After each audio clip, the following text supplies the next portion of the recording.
Our other big story, major new details into the disappearance and apparent death of Cory Bigsby. A day in court for the boy's father revealed new details into jailhouse confessions. Cory Bigsby is charged in the 4-year-old's death.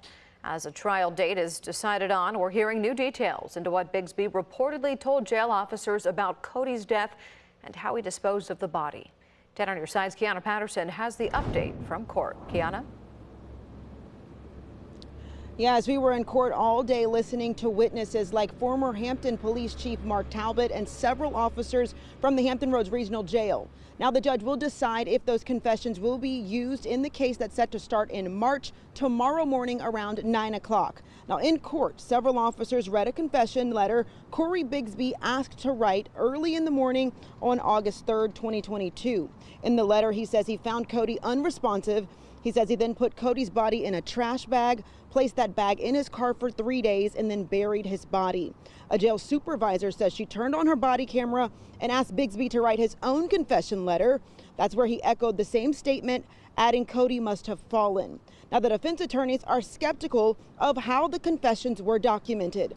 At the end of the day, Bigsby's aunt testified that he never received any of her letters or commissary while in jail.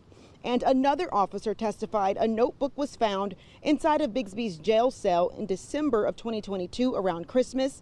That notebook includes writings outlining a very violent incident on June 18th, 2021, where Cory beat Codi until he went into cardiac arrest. Then he buried Cody's body. The defense believes that Cory's confession was suggested during the initial investigation at the Hampton Police Department in January when Cory reported that his son was missing. Now, the Hampton Commonwealth's attorney, Anton Bell, says today's hearing was nothing more than a fishing expedition, and he says today was a day of reckoning and a day of truth. Take a listen to what the defense had to say to that. I know you said today was the day of reckoning. What did you mean by that? No comment? Still going to be silent? I'm still going to be silent, but just listen up in court. That's all I can tell you. All right. Things he said. Today's the day of reckoning, the day of truth. What do you think of that? And now those letters are out. No comment. No comment.